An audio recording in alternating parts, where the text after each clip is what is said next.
বিএনপির ভারপ্রাপ্ত চেয়ারম্যান তারেক রহমানের সাথে সরাসরি বাকযুদ্ধে লড়তে চান জামায়াত ইসলামীর আমির ডাক্তার শফিকুর রহমান। তাও আবার গোপন কোনো বৈঠকে নয়, হাজার হাজার ক্যামেরার সামনে, কোটি কোটি মানুষের চোখের সামনে।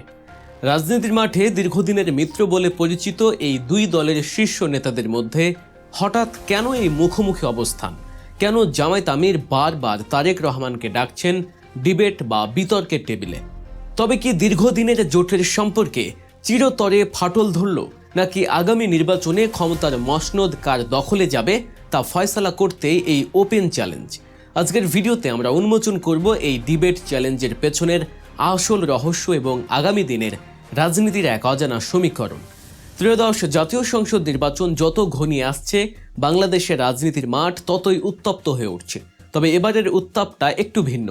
এতদিন আমরা দেখে এসেছি আওয়ামী লীগ বনাম বিএনপির লড়াই, কিন্তু ২৪-এর গণ অভ্যুত্থান পরবর্তী বাংলাদেশে এখন নতুন মেরুকরণ। মাঠে রাজনীতিতে এখন মুখোমুখি অবস্থানে একসময়ের ঘনিষ্ঠ মিত্র বিএনপি এবং জামায়াত ইসলামী। পরিস্থিতি এমন এক পর্যায়ে পৌঁছেছে যে বিএনপির শীর্ষ নেতা তারেক রহমানের দিকে সরাসরি চ্যালেঞ্জ ছুড়ে দিয়েছেন জামায়াত আমির ডাক্তার শফিকুর রহমান। ঘটনার সূত্রপাত গত ২রা ফেব্রুয়ারি। নিজের ভেরিফাইড ফেসবুক পেজ থেকে একটি স্ট্যাটাস দেন জামায়াত আমির। সেখানে তিনি কারো নাম উল্লেখ না করে একটি ওপেন চ্যালেঞ্জ জানান। তিনি বলেন, আমি আমার প্রতিপক্ষকে স্বাগত জানাই। আসুন আমরা একটি আইডিয়া বা মতাদর্শের লড়াই অবতীর্ণ হই, যাতে দেখুক কারা এই দেশের মানুষের সেবা সবচেয়ে ভালোভাবে করতে সক্ষম। তিনি পশ্চিমা বিশ্বের মতো, বিশেষ করে যুক্তরাষ্ট্রের প্রেসিডেন্ট নির্বাচনের আদলে একটি পলিটিক্যাল ডিবেট বা রাজনৈতিক বিতর্কের আহ্বান জানান। প্রথমবার তিনি কারো নাম বলেননি, কিন্তু রাজনীতির সচেতন মহলে বুঝতে বাকি ছিল না যে এই চ্যালেঞ্জ কার উদ্দেশ্যে। জল্পনা কল্পনার অবসান ঘটিয়ে শুক্রবার রাতে আবারও একটি বোমা ফাটান ডাক্তার শফিকুর রহমান। এবার আর কোনো রাগ ঢাক নয়, সরাসরি বিএনপির ভারপ্রাপ্ত চেয়ারম্যান তারেক রহমানের নাম উল্লেখ করে তিনি লেখেন, সম্মানিত তারেক রহমান, বৈধতা আসে শুধুমাত্র একটি অবাধ ও সুষ্ঠু নির্বাচন থেকে। যেহেতু আপনি আপনার পরিকল্পনার কথা ঘোষণা করেছেন, তাই আমি আপনাকে একটি উন্মুক্ত মঞ্চে আমার সাথে লাইভ আলোচনায় বা বিতর্কে অংশ নেয়ার আমন্ত্রণ জানাচ্ছি। চিন্তা করে দেখুন, বাংলাদেশের রাজনৈতিক ইতিহাসে এমন ঘটনা কি আগে কখনো ঘটেছে, যেখানে একটি বড় দলের প্রধান আরেক বড় দলের প্রধানকে সামনাসামনি বসে জাতির সামনে ইশতেহার নিয়ে তর্ক করার আহ্বান জানাচ্ছেন? ডাক্তার শফিকুর রহমান বলছেন, আসুন আমরা নিজ নিজ ইশতেহার জাতির সামনে তুলে ধরি এবং জনগণকে সিদ্ধান্ত নিতে দেই। তিনি জুলাই বিপ্লবের স্পিরিট বা চেতনার কথা মনে করিয়ে দিয়ে বলেন, তরুণ প্রজন্মের কাছে আমাদের দায়বদ্ধতা আছে। রাজনীতি যে শালীন, সংযত এবং সহিংসতা মুক্ত হতে পারে তা প্রমাণের এটাই সেরা সময়। কিন্তু প্রশ্ন হলো, হঠাৎ কেন এই ডিবেটের ডাক? বিশ্লেষকরা মনে করছেন এর পেছনে জামায়াতের একটি বড় রাজনৈতিক কৌশল রয়েছে। দীর্ঘদিন বিএনপির সাথে জোটে থাকার কারণে জামায়াতের নিজস্ব স্বকীয়তা বা নীতি নির্ধারণী সক্ষমতা নিয়ে সাধারণ মানুষের মনে এক ধরনের অস্পষ্টতা ছিল। জামায়াত এখন সেই বিএনপির বি টিম ট্যাগ থেকে বেরিয়ে আসতে চাইছে। ডাক্তার শফিকুর রহমান আন্তর্জাতিক গণমাধ্যম এবং সোশ্যাল মিডিয়ায় নিজেদের যে মডারেট এবং আধুনিক রূপ দেখানোর চেষ্টা করছেন, এই ডিবেট চ্যালেঞ্জ তারই একটি অংশ। তিনি বোঝাতে চাইছেন, জামায়াত কেবল ধর্মীয় স্লোগান সর্বস্ব দল নয়, রাষ্ট্র পরিচালনার জন্য তাদের আছে সুনির্দিষ্ট রূপরেখা, পরিকল্পনা এবং দক্ষ নেতৃত্ব রয়েছে, যা তারা বিএনপির সমকক্ষ বা ক্ষেত্র বিশেষে উন্নত বলে মনে করে। অন্যদিকে বিএনপির অবস্থান ঠিক উল্টো মেরুতে। ভারতের বিখ্যাত ইংরেজি ম্যাগাজিন দ্য উইকে দেয়া এক সাক্ষাৎকারে বিএনপি মহাসচিব মির্জা ফখরুল ইসলাম আলমগীর যা বলেছেন তা এই আগুনে ঘি ঢেলেছে।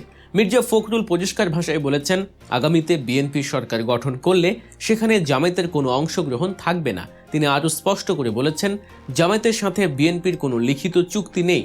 অতীতে যা ছিল তা নির্বাচনী জোট, কোনো আদর্শিক জোট নয়। বিএনপির এই অবস্থানে জামায়াত কর্মীরা যে ক্ষুব্ধ তা সোশ্যাল মিডিয়া এবং স্থানীয় পর্যায়ের নেতাকর্মীদের মন্তব্য স্পষ্ট। বিএনপি বলছে তারা নির্বাচনে বিজয়ী হলে জাতীয় ঐক্যমত্যের সরকার গঠন করবে, তবে সেই সরকারে কারা থাকবে তা নিয়ে ধোঁয়াশা সৃষ্টি হয়েছে। বিএনপির ৩১ দফার ভিত্তিতে যারা যুগপৎ আন্দোলনে ছিল তাদের নিয়ে সরকার গঠনের কথা বলা হলেও জামায়াতকে সেই তালিকার বাইরে রাখা হচ্ছে বলে মনে হচ্ছে। মির্জা ফখরুলের বক্তব্যে এটা পরিষ্কার যে বিএনপি আগামী নির্বাচনে এককভাবে বা তাদের দীর্ঘদিনের পরীক্ষিত জোট মির্জা ফখরুল এবং তারেক রহমানের বক্তব্যে এটা পরিষ্কার যে বিএনপি আগামী নির্বাচনে এককভাবে বা তাদের দীর্ঘদিনের পরীক্ষিত ছোট দলগুলোকে নিয়ে এগোতে চায়, যেখানে জামায়াতের কোনো জায়গা নেই। জামায়াত আমিরের এই ডিবেট চ্যালেঞ্জের বিপরীতে বিএনপির প্রতিক্রিয়া কি? এখন পর্যন্ত বিএনপি আনুষ্ঠানিকভাবে এই চ্যালেঞ্জ গ্রহণ করেনি, আবার সরাসরি প্রত্যাখ্যানও করেনি। তবে বিএনপির নিরাপত্তায় অনেক কথা বলে দিচ্ছে। রাজনৈতিক বিশ্লেষকরা মনে করছেন বিএনপি এই চ্যালেঞ্জ গ্রহণ করবে না, কারণ তারেক রহমান বাংলাদেশের রাজনীতিতে বর্তমানে সবচেয়ে জনপ্রিয় ফিগারগুলোর একজন। বিএনপির বিশাল ভোট ব্যাংক এবং জনসমর্থন রয়েছে। এই অবস্থায় জামায়াত আমিরের সাথে এক মঞ্চে বসে ডিবেট করা মানে হলো জামায়াতকে রাজনৈতিকভাবে নিজেদের সমকক্ষ হিসেবে স্বীকৃতি দেয়া। বিএনপি কৌশলগত কারণেই চাইবে না জামায়াতকে এই মাইলেজ বা সুবিধাটুকু দিতে। তাছাড়া বিতর্কের সংস্কৃতি বাংলাদেশে নেই বললেই চলে। যুক্তরাষ্ট্রে যেমন ট্রাম্প বনাম বাইডেন বা হ্যারিসের ডিবেট দেখে ভোটাররা সিদ্ধান্ত নেন, বাংলাদেশে ভোট হয় অনেকটা আবেগের ওপর, দলের প্রতীকের ওপর।